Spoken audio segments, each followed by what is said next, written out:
አርምሞ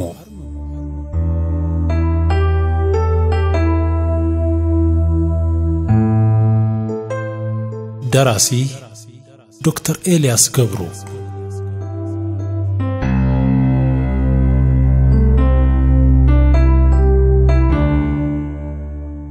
አርምሞ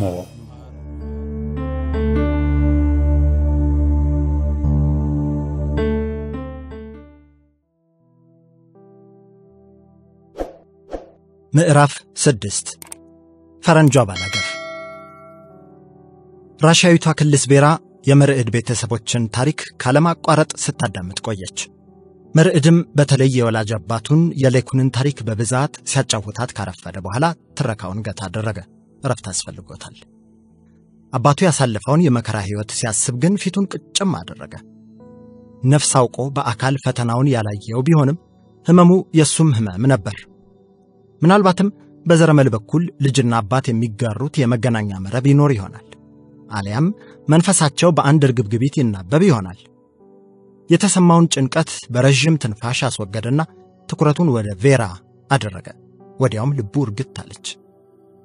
አሁንም ዝምታ አካባቢውን ሞልቶታል። የወፎቹ ሁጨትና የነፋስ ሽውታ ጩኸትን አልፈጠረም። የበሶ ቢላ፣ አሪቲ፣ ናና ብናኞች ከንፋሱ ጋር እየተንሳፈፉ ደርሰው አፍንጫን ያውዳሉ። ማን ነው አርቆ ሐሳብ የተከላቸው? ባያውቀውም አመሰገነው። እንደዚህ አይነት ቦታዎች አሉ፣ ለአይን ማራኪ፣ መንፈስን የሚያድሱ፣ አጥንትን አለምልመው ልብን የሚያሰክኑ።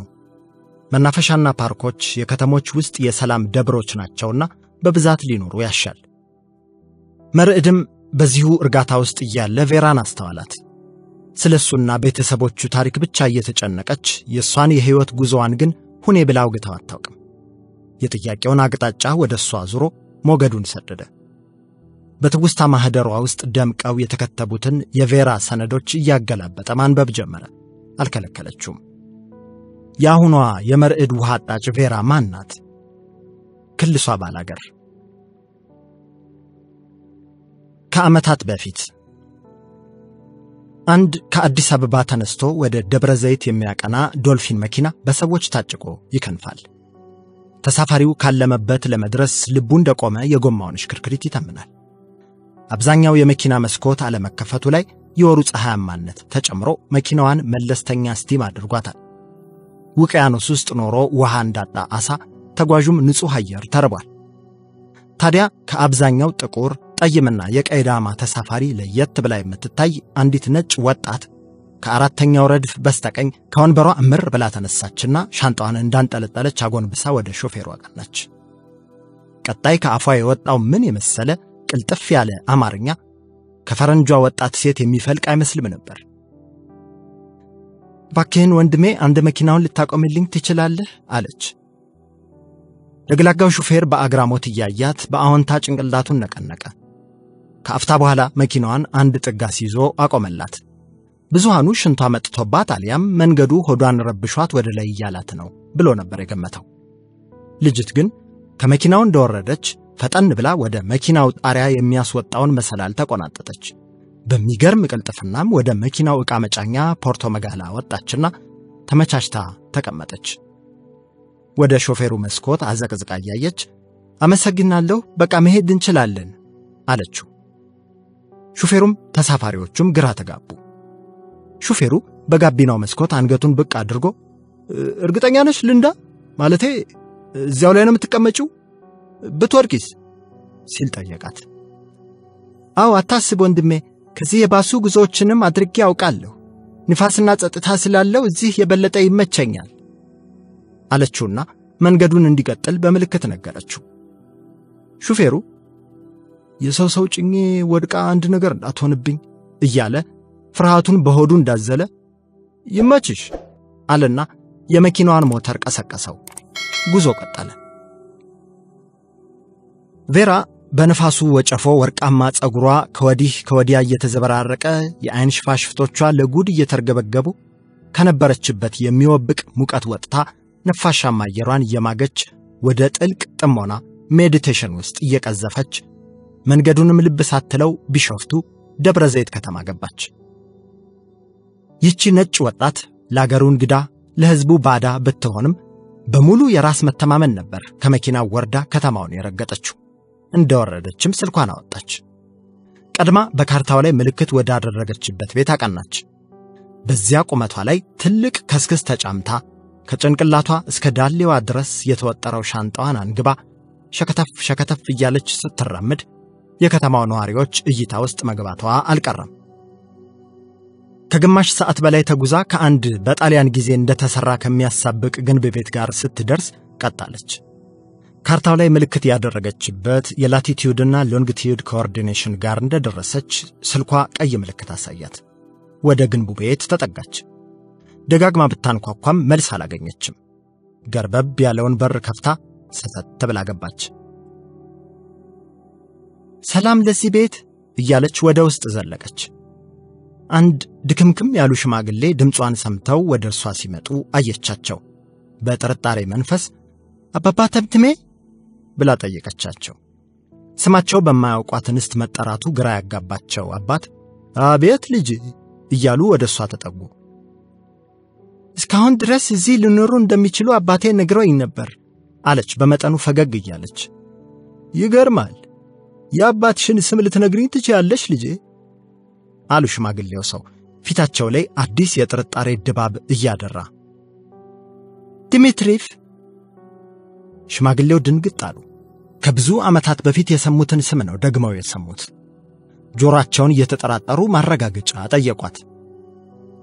እኮ የኒኮላይ ሊዮንቴቭ አሺኖቭን ወንድ ልጅ ዲሚትሪቭን ነው የምትይ?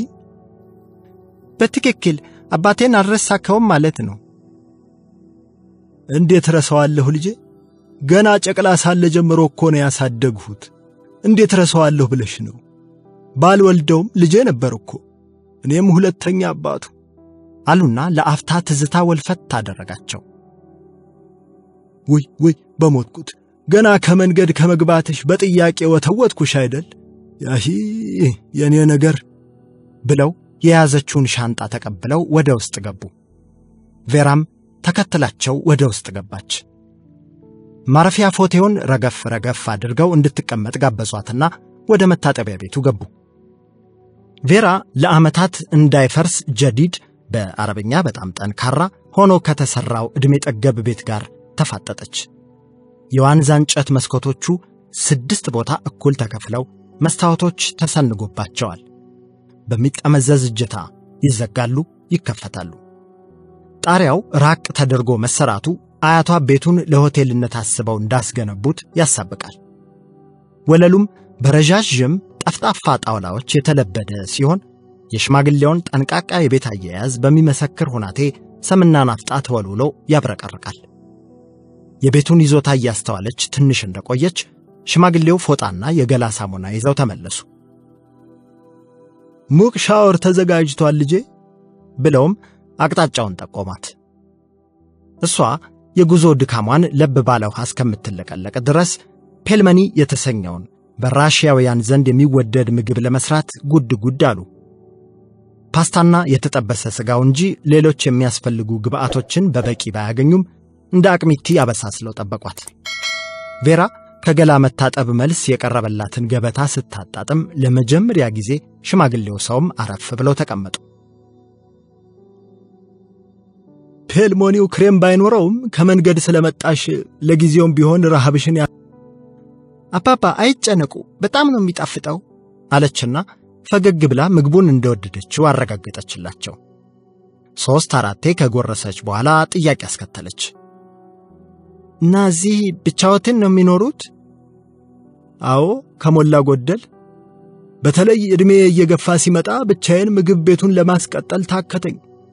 ምሳና ራቱን ትቼ ጧት ብቻ ቁርስ አዘጋጅም ነበር። ብዙም ባይሆን ደንበኞችም ነበሩኝ። ያም ስላልተሳካና በስሬ ተሰራ የነበረችው የምግብ ባለሙያ ጥላ በመሄዷ ሙሉ ለሙሉ ለመዝጋት ከተገደድኩኝ 5 ዓመት ከመንፈቅ ሊሆነኝ ነው። ከዚያ በኋላ የነበሩት ጊዜያት እንግዲህ ብቻዬን ነው ማሳልፈው። ለነገሩ አባትሽ ተመልሶ ወደ ራሺያ ካቀና በኋላ ሁሉም ነገር ቀስ በቀስ ተቀይሯል። ትካዜ ፊታቸው ላይ ሲያጠላ ታዘበች።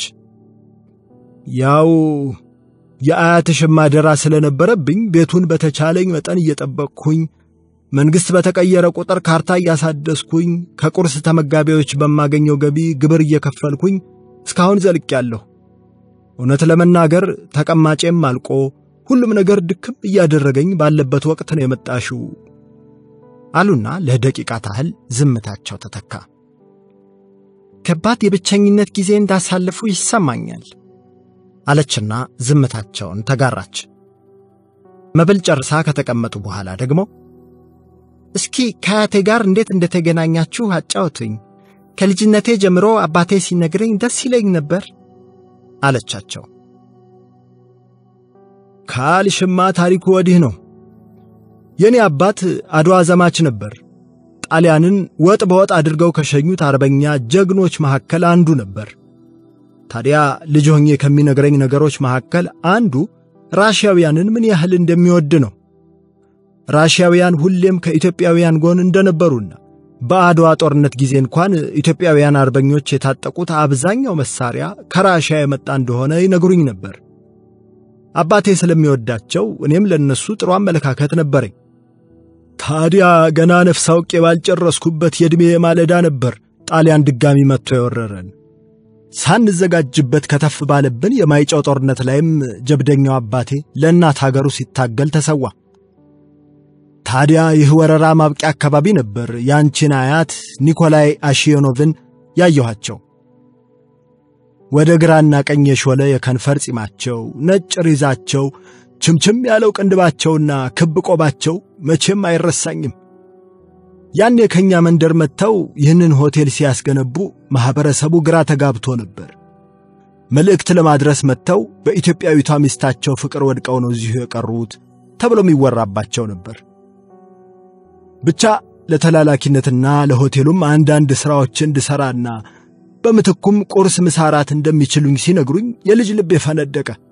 ቀድሞውንም ለራሺያውያን ጥሩ ነገር ስለነበረኝ ደስታዬ እጥፍ ድርብ ነበር አሉና ከትዝታቸው ማህደር የመዘዟትን ፈገግታ ለግሰዋት ጨዋታቸውን ቀጠሉ። እናም ከዚያ የልጅነት ዕድሜ ጀምሮ እርሳቸው ወደ ራሺያ እስኪመለሱ ድረስ ታማኝ አገልጋያቸው ነበርኩኝ። ከኢትዮጵያዊ ሚስታቸው ከመቅደስ ወንድ ልጅ ሲያገኙ አብረን ተደስተናል። ከብዙ ክርክር በኋላ ነበር ዲሚትሪቭ የሚለው ስሙ የጸደቀው። አያትሽ እሱን ወልዳ ስታበቃ ባጋጠማት የማህፀን ህመም ምክንያት ነበር ድጋሚ መውለድ እንደማትችል የተነገራት። በዜናው ብታዝንም በአባትሽ መወለድ ግን ተጽናና ነበር። ይሄው ጦሰኛ ህመም ለሞት እስኪዳርጋት ድረስም እንደ አይን ብሌኗ ተንከባከበው ነበር። እናቱ ስትሞት አባትሽ ዲሚትሪቭ ገና በአስራዎቹ ዕድሜ ላይ የሚገኝ ለግላጋ ታዳጊ ነበር አሉና ረጅም ትንፋሽ ወስደው በሐዘን የተለዛ ቀጠሉ። እናም እሷን ሲያጡ አባትሽም አያትሽም በጣም አዘኑ። ለዚህም ይመስለኛል ሙት ዓመቷም ሳይታሰብ አባትና ልጅ ተያይዘው ወደ ራሺያ የተጓዙት። ከ5 ዓመታት በኋላ ሲመለሱ ታዲያ ጎረምሳው አባትሽ እዚያ ፍቅር ይዞት ኖሮ አንዲት ራሺያዊት ወጣት ይዞ ነበር የተመለሰው። እናቴን ማለት ሆነው ፈገግ አለች ቬራ። አዎ ቆንጅየዋ እናትሽ ነበረች የቤታችን አዲስ እንግዳ ሆና የመጣችው። ታዲያ አያትሽ ሚስታቸውን ያገኙበትና ብዙ የፍቅር ሕይወት ያሳለፉበትን ቦታ ጥለው መሄድ ባይሆንላቸው ነበር ተመልሰው የመጡት። አባትሽና አዲሱ ፍቅረኛው እናትሽ ግን ብዙም ደስተኛ አልነበሩም። አባትሽ ወላጅ አባቱን ብቻውን ጥሎ መመለስ ስለከበደው ነበር የመጣው። እናትሽ ግን በጭራሽ እዚህ መኖሩን አልወደደችውም ነበር። እንመለስ እያለች አባትሽን ብትወተውተው እሱ ለአባቱ ሲል 2 ዓመት ገደማ እዚሁ ቆየ። ያኔ ነበር ታዲያ ታላቅ ወንድምሽ የተረገዘው። የእናትሽ ሆድ እየገፋ ሲመጣ በደንብ ትዝ ይለኛል። እናም የመውለጃ ጊዜዋ ሲቃረብ እናትሽ ወደ ሀገሯ ተመልሳ መውለድ እንደምትፈልግ ቁርጥ ያለ ውሳኔዋን ለአባትሽ አሳወቀችው። በሳምንታት ጊዜ ውስጥ ተጠቃለው ወደ ራሺያ ሄዱ። በቃ ከዚያች ቀን በኋላ እኔና አያትሽ ብቻ ቀረን። ለዓመታት አብረን ኖርን። እሳቸው የሚሰሯቸው የራሺያ ምግቦች በእኛ ሰው ዘንድ ተወዳጆች ስለነበሩ ቤታችን በሰዎች የተሞላ ነበር። እርሳቸው ከሞቱ በኋላ ግን ሁሉም ነገር ደበዘዘ። ቀኑ ጨለመብኝ። ብቻ ተይኝ ልጄ፣ ያንን የብቸኝነት ጊዜ እንዴት እንደምነግርሽ አላውቅም። ቀስ በቀስ ፊታቸው በትካዜ ሲወረር ታዘበች። የለመዱት ሰው ጋር መለያየት እጅግ አስቸጋሪ ፈተና እንደሆነ አልጠራጠርም። ያን ሁሉ ጊዜ በብቸኝነት መኖርም ከባድ እንደሆነ ገምታለሁ። አልተሳሳትሽም። ብቸኝነት ከባድ ነው ልጄ። ብቸኝነትን መቋቋም የሚችሉት ደግሞ ጥቂቶች ብቻ ናቸው። ብቻሽን ስትሆኚ ጊዜ ምርኩዝ ይዞ የሚያዘግም የኔ ቢጤ አረጋዊ ይሆንብሻል። ድሮ የማያታያቸውን ጥቃቅን ነገሮች ልብ ማለት ትጀምሪያለሽ። እንዳሉ እንኳን አሌ ብለሻቸው የማታውቂያቸው ሐሳቦችሽ ሰላማዊ ሰልፍ ይወጡብሻል፣ አንዳንዴም ያምጹብሻል አሉና የመታከት ብልጭታ በጋሽ ተምተሜ ገጽታ ላይ ሽው ብሎ አለፈ። የሚነግሩኝ ነገር በሙሉ ትልቅ እውነትን ያዘለ ነው። እንደዚህ አይነት ጊዜ በማሳለፈው አዝናለሁ። ኧረ ምን በወጣሽ ልጄ፣ ብቸኝነቱም ቢሆን እኮ ሙሉ ለሙሉ መጥፎ አልነበረም። በዚህ ረጅም ዕድሜ አስተውያቸው የማላውቃቸው ነገሮችን ድረዳና ዓይኔን ገልጬ እንዳይ አድርጎኛል።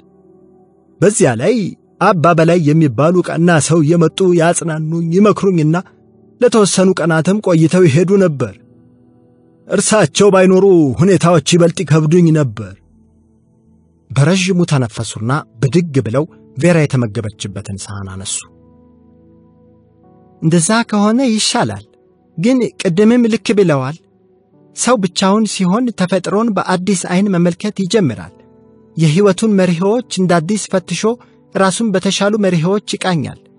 ባይገርሞት እኔም ይህንን ሆቴል መልሶ ከማቋቋም ባሻገር ብቸኝነትና የራስ ጊዜም ፈልጌ ነው አንድም መምጣቴ። ጥሩ አድርገሻል ልጄ። አባ በላይም ብዙ ጊዜ ሰው ከረብሻ ርቆ ራሱን ካልተመለከተ ትርጉምና ሰላም ያለው ሕይወት መምራት አይቻለውም እያሉ ብቸኝነቴን እንዳልጠላዊ መክሮኝ ነበር አሉና አንድ አዲስ ነገር እንዳስታወሰ ሰው ፈገግ ብለው ቬራን ተመለከቷት። ባይገርምሽ አንድ ነገር ትዝ አለኝ። ምን ትዝ አለዎት? አለች ቬራ። እኚሁ አባት በቅርብ መጥተው አንዲት የሩቅ ጸጉረ ልውጥ ሰው እኔ ጋር እንደምትመጣ ነግረውኝ ነበር። ቬራና ጋሽ ተምትሜ በአግራሞት ተያዩ። የብቸኝነት ቆፋን ውስጥ ዳዊት መለሰ ይዘፍናል። እስቲ በይ ፍረጂኝ ቅጣት ያልበዛም ወይ አንቺንም ኖሮንም። እስኪ በይ ፍረጂኝ ቅጣት ያልበዛም ወይ አንቺንም ኑሮንም ማጣት ቀላል ነው ወይ? ጉዳትና ሐዘን የደቆሰው ላይኩን ከኦና ቤቱ ገብቶ በሩን ዘግቷል። ሙዚቃ ከፍቷል። ሚስት ልጅና ስራውን በጥቂት ሳምንታት ውስጥ ተነጥቋልና ቢተክዝ በምን ይጽና? እኔ ያላንቺ መሸነጋ ምን ተዳዬ፣ አንቺ ጎለሽ ከጓዳዬ፣ የኔ ልቤም ቤቴም ዝግነው በሩ፣ ፍቅሬ አንቺ ነግሰሽ በመንበሩ፣ ኧረ እጦቴን ተመልከቺ እስረኛሽን ልቤን ፍቺ። ደግሞ እኮ ከሷም ብሶ ትስቃለች። ድምጿን ከፍ አድርጋ ትስቃለች። ኤልሳ የምትባል ፍጡር ታሰቃየዋለች። የሳቋ ድምጽ ደግሞ እሱ ጋር አስጠሊታ የገደል ማሚቱ አለው። አንዴ የሰማው ሳቋ ለቀናት ያጠነጠንበታል። ከመሄዷ በላይ ርቃ ለመሄዷ ሌላ ፈተና ሆኖበታል። አንዳንዴ ሁለቱንም ጆሮዎቹን በእጆቹ ጥብቅ አድርጎ ይይዝና ድምጿን ላለመስማት ይጥራል። ያ ሳቋ የጣዕረ ተስፋ ማቃተት የሚመስል ቅንጤ መፍነከነኳ ግን አይቀረፍም። እያፌዘች ጆሮው ውስጥ የተቀመጠች ንዑስ ቤሳ ኤልሳ ያለች ይመስለዋል። ጎትቶ ሊያወጣት ጣቱን ሲሰድ ሸሽታ ወደ አንጎሉ ትዘልቃለች። እዚያም ገብታ ታርፍ በትዝታ ዶማ ስርኖቹን ትቆፍራቸዋለች። ያኔ ራስ ምታት ያማዋል፣ በጣም ያማዋል።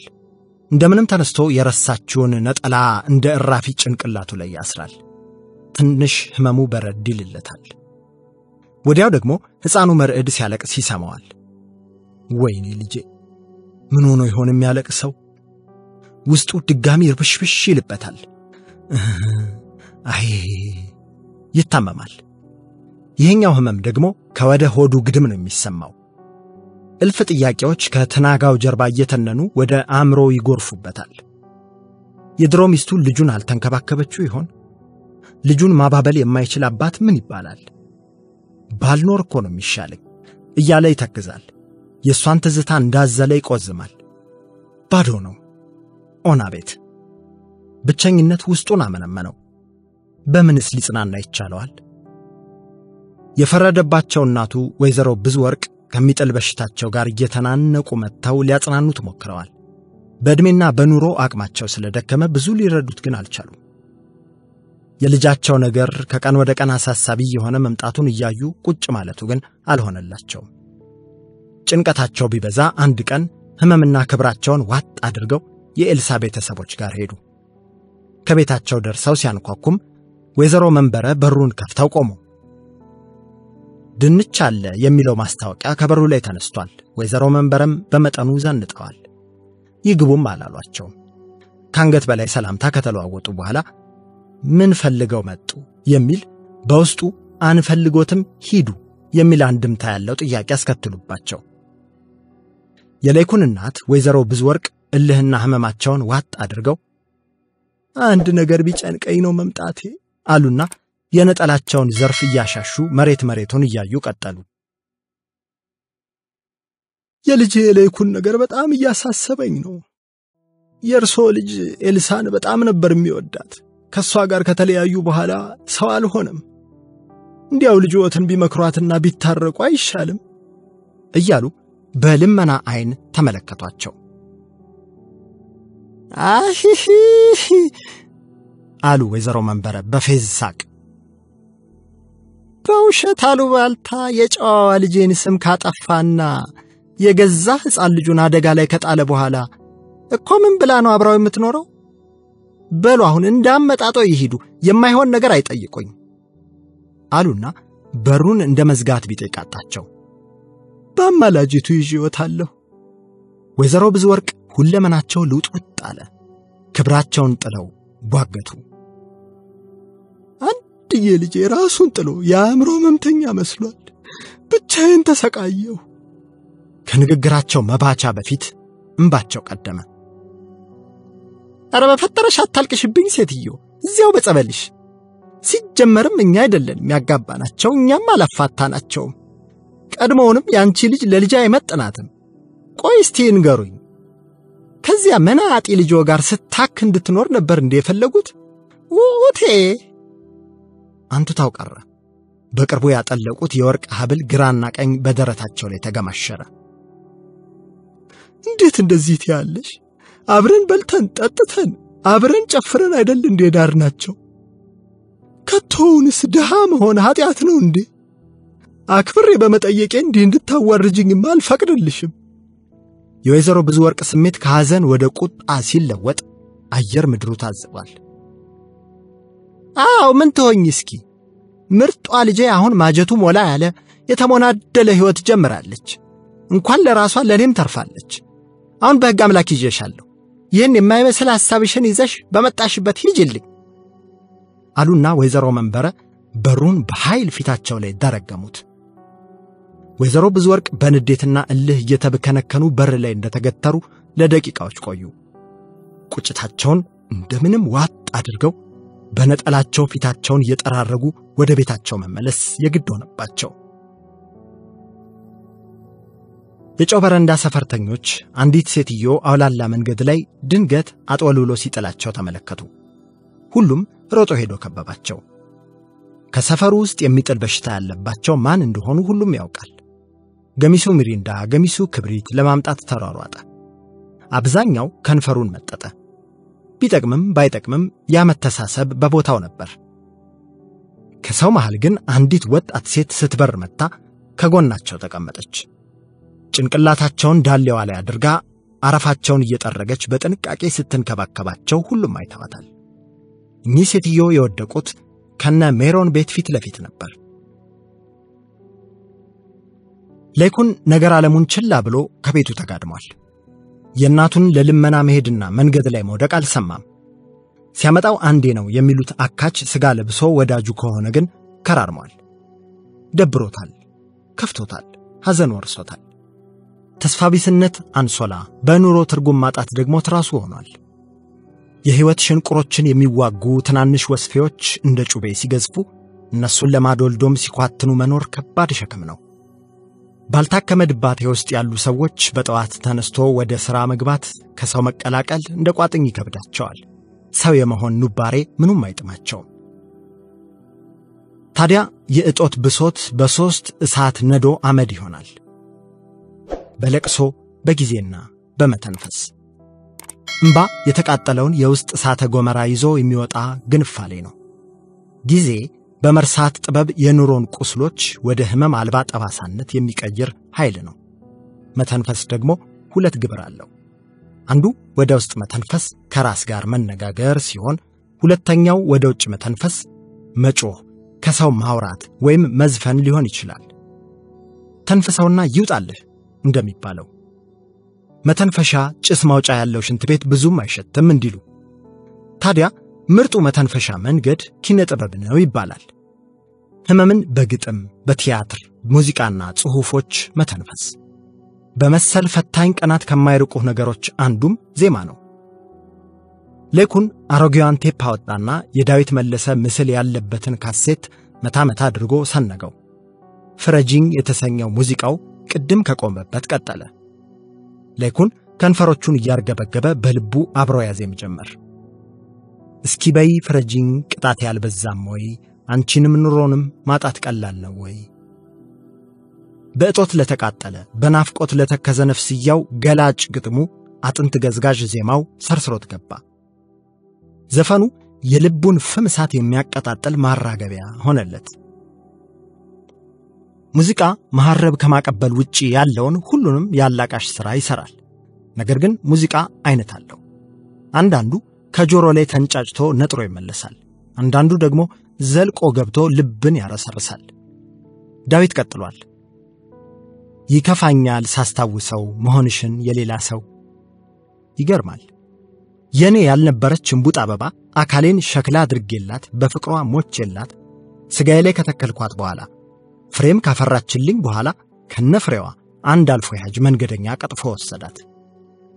ለነገሩ እሷን አይደለም እኔን ነው ቀጥፎኝ ሄደው። ይህንን ሸክላ እኔነቴን ፈርክሶ የጣለው መናኛ ፍራሹ ላይ ተጣጥፎ ኩርምት አለ። ያ ፍራሽ አፍ ቢኖረው አብሮት ተንሰቅስቆ ባለቀሰ ነበር። እናም በዚያች ቤት የሐዘን ጉባኤ ተሰይሟል። ዳዊት ቀጥሏል። እኔ ያላንቺ መሸነጋ ምን ተዳዬ፣ አንቺ ጎድለሽ ከጓዳዬ። አሁን ቢኖር ባይኖር ሕይወቱ ትርጉሙ ምንድን ነው? ምድር ላይ የሚራመድ በድን ገላ ምን ይረባል? ሞት አይሻልም? ከዚህ ከፍተኛ የድብርት ስቃይ ሞት ግልግል ማለት ምንኛ ረፍት ነው።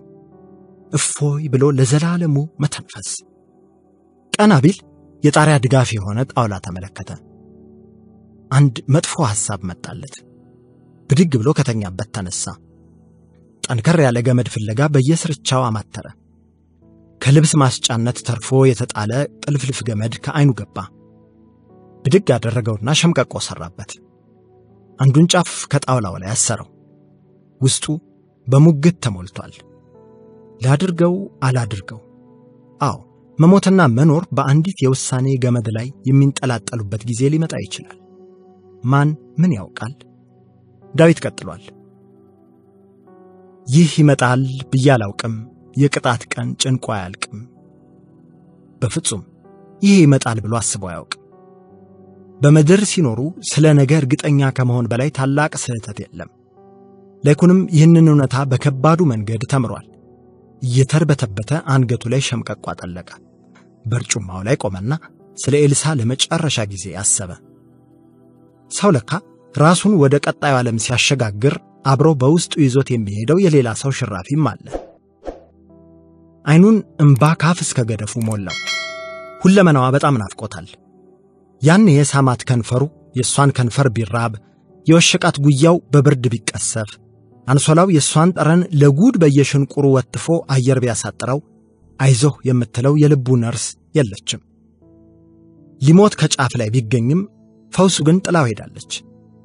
የስንብትን ከዓይኖቹ እያወረደ የቆመበትን በርጩማ ከመሬት ጋር የቀረውን ብቸኛ ጥምረት ሊጥል ሲል በሩ ተንኳኳ። ባልሰማ ችላ ሊለው ቢሞክርም ድጋሚ ደመቅ ተደርጎ ተንኳኳ። በልቡ ብለው ሞቼ ረፍቴን እንዳላገኝ ሊከለክሉኝ ነው እንዴ እያለ እየተነጫነጨ ገመዱን ፈታ። ከተንጠላጠለበት ወርዶም በሩን ከፈተ። አከራዩ ብር ሊጠይቁት የመጡ መስሎት ነበር። ሜሮን እናቱን ደግፋ ከደጅ ቆማለች። ብቸኝነት ጋር ትንቅንቅ፣ ጥስጥስ። ቀንቀንን ሲተካ ዶክተር ሶፎንያስ ከባድ ሁኔታ ውስጥ እየገባ መጣ። የኛ አባት ዋሻ ውስጥ ያገኛቸውን ጥራጥሬዎች ቆረጣጠመ። እያገነፈለ በላ። ስንቁ ለጥቂት ቀናት ቢዘልቅም የተቀመጠው ምግብ ለመሟጠጥ ግን ብዙ ጊዜ አልፈጀበትም። ሆዱ ውስጥ የነበረው አልቆ ሰውነቱ ከሆዱ ውጪ ያለውን አካላዊ ስብ መመገብ ጀምሯል። እየከሳ ነበር። ትልቁ ረሃብ የሆነበት ግን የጆሮ ረሃብ ነው። ብቻውን በሆነ በቀናት ውስጥ ወሬ ለጉድ ጠማው። ንግግር የመስማት ጠኔ ያዘው። ቀን ወጣ ብሎ ቢያይ የማይነቃነቁ የሚመስሉ ተራሮችና ግራቀኝ የሚሉ ዛፎች ብቻ ይቀበሉታል። ሕይወት ቀጥ ለጥ ጸጥ ረጥ ያለች መሰለች። ለማረፍም መድከም እንደሚያስፈልግ እስኪገባው ድረስ ማታ ማታም እንቅልፍ ባይኑ አልዞር አለ። ኋላ ላይማ ሌሊት የሚሰማቸውን የእንስሳት ድምጾች ትርጉም እስከ መስጠት ደረሰ። እስከዛሬ ሰምቷቸው የማያውቃቸውን ድምጾች መስማት ጀመረ። በመወሸቡ የፍጥረትን ቱባ ድምጸቶች አዳመጠ። በእርግጥም በሕይወቱ ውስጥ አጋጥሞት የማያውቅ የራስ ጊዜን እያሳለፈ ነበር። ነገር ግን የብቸኝነት ድብታና ፍርሃቱ ላይ ዘርፈ ብዙ ረሃቦቹ ተጨምረው ፈተና ሆነውበታል። ለብቻ መሆን በእርግጥም ፈታኝ ነገር ነው። የአሜሪካ ሳይኮሎጂስቶች አማካሪ የሆኑበት አንድ አሎን ወይም ለብቻ የተሰኘ $500,000 የሚያሸልም የቲቪ ውድድር ነበር። በውድድሩ መሰረት ብዙ ተወዳዳሪዎች ለብቻቸው ከቤት ውስጥ እንዲዘጋባቸው ይደረግና ብቸኝነቱን ተቋቁሞ ረጅም ጊዜ የቆየ አሸናፊ ይሆናል። የሚገርመው ለመወዳደር ከሚገባው አብዛኛው ሰው በቀናት ውስጥ የስነ ልቦና ቀውስ እያጋጠመው ለአስቸኳይ የሕክምና እርዳታ ነበር የሚወጣው። ከአሸናፊዎቹ መለያ ደግሞ ሜዲቴሽን በዋናነት ተመዝግቧል።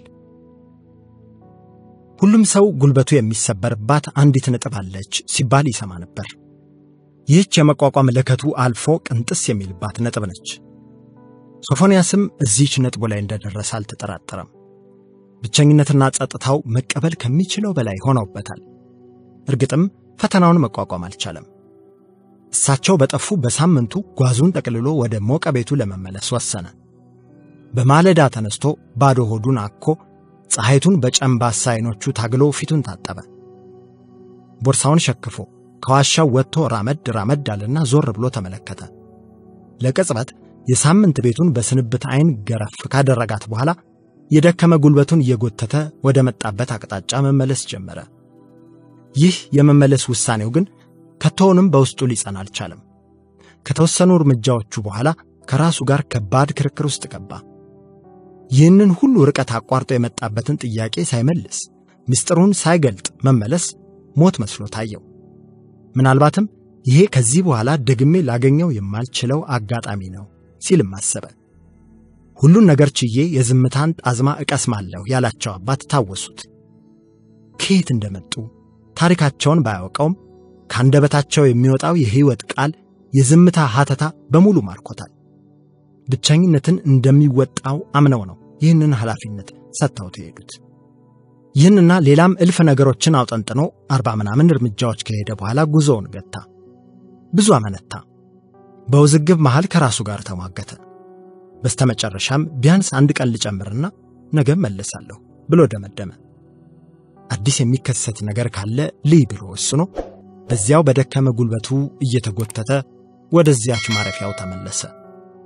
ይዞ የወጣውን ቦርሳ መልሶ አስቀመጠና ወደ ደጃፍ ወጣ። ዙሪያውን ቢያስተውል በቅርብ ርቀት የሚገኝ ግዙፍ ቅርንጫፈ ጀርጋጋ ዛፍ እይታው ውስጥ ገባ።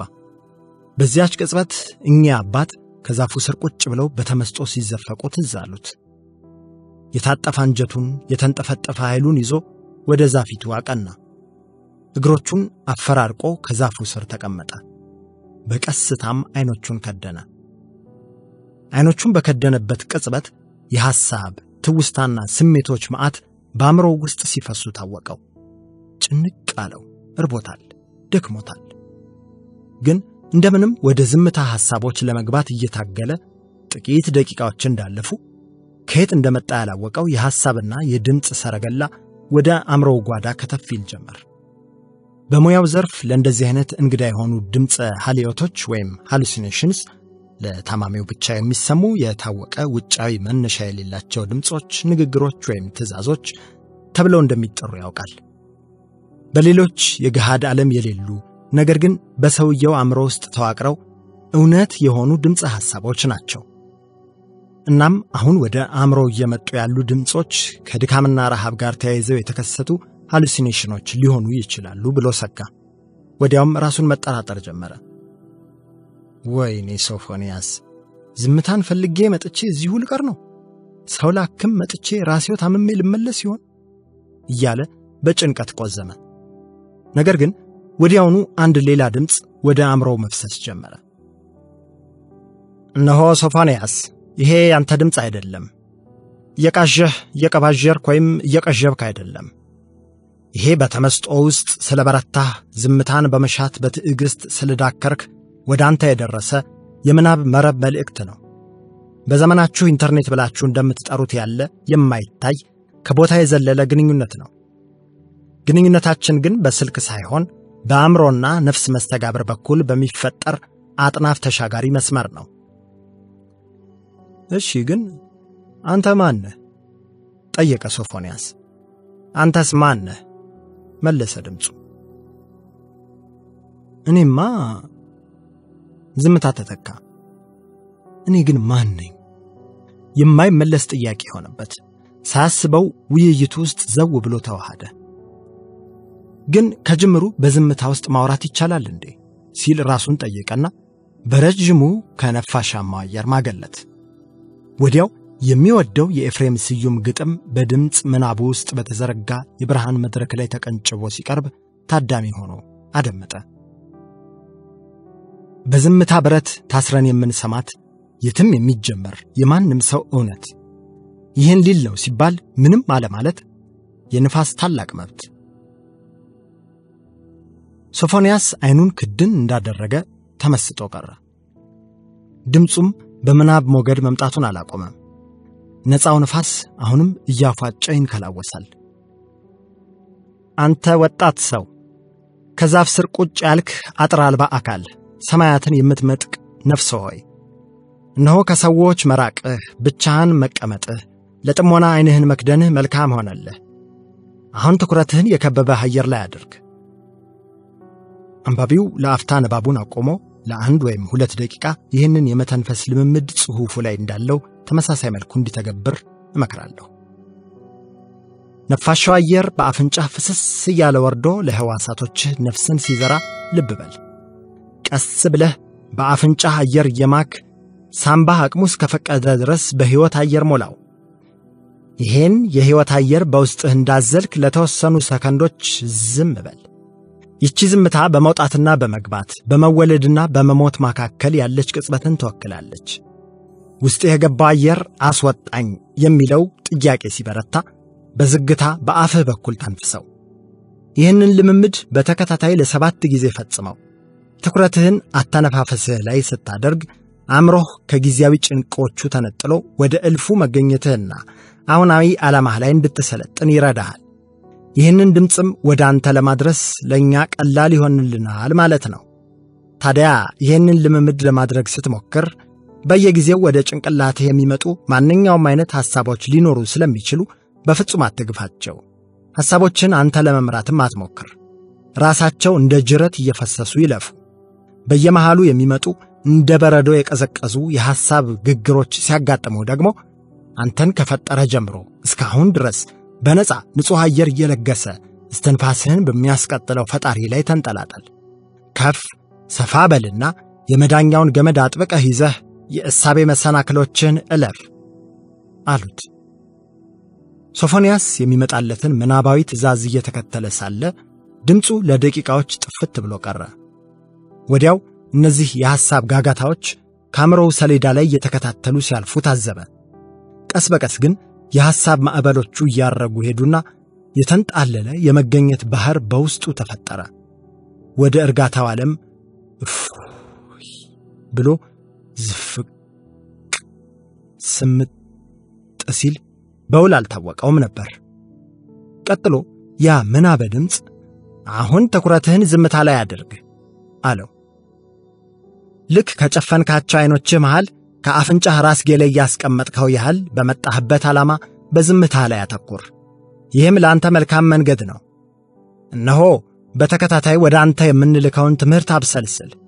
እርግጥ እናውቃለን በዝምታ ውስጥ የምትጋፈጠው አንተነትህ ብዙ ከባድ ሸክሞች ሊኖሩበት ይችላሉ። እሙን ውስጣዊ ጉዞ ከየትኛውም ጉዞ የበለጠ ይፈትናል። እናም በየተራ እየመጣን አንተነትህ ጋር እንድትደርስ ከታቹ ስሜትና እጦት እስከ ላይኛው ህሊናና ሙላት ድረስ አብረንህ እንጓዛለን። ግን አስታውስ፣ እኛ መንገድ ጠቋሚ ብቻ ነን፣ ተጓዡ አንተ ነህ። ዶክተር ሶፎንያስ ቃልም ሳይተነፍስ መስማማቱን ለአናጋሪዎቹ በጽሞና ከምናቡ ሙክራብ ለሚፎለፎሉት ድምጾች አሳውቋል።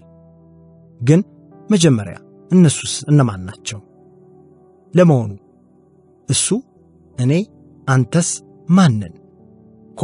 እኛ ምንድነን?